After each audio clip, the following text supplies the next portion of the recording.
Yeah, one of the things that I wanted to say was this product here, these drops, were developed for my late-stage Alzheimer's mother.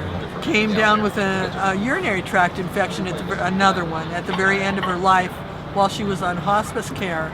And she woke up Saturday morning, the teenage bitch from hell, right?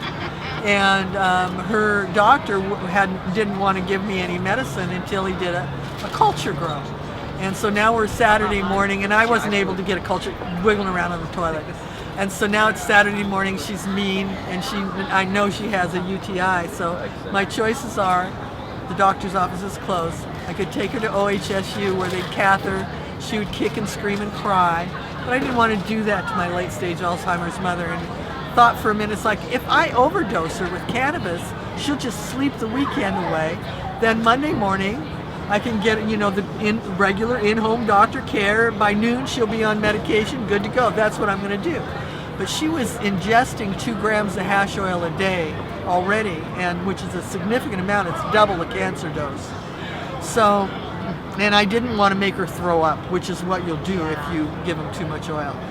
So rather than the typical doubling, which would mean 2 grams or the equivalent of 2 ounces of flowers a day, I gave her 3 grams, hoping not to make her sick. And it did not put her to sleep, but it did make her compliant and sweet and friendly. But it did one more thing that nobody was expecting or never dreamed of. She hadn't been talking except gibberish, an occasional recognizable word, for a good 2.5 years, maybe 3.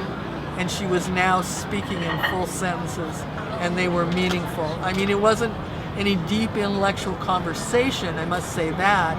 But when the doctor came Monday morning to do her normal in-home doctor care visit, my mother answered the door and she said, "Well, hello, how are you? I haven't seen you in so long, come in." And the doctor's mouth hung agape, her eyes were like saucers. She looked at me and said, "What did you do?"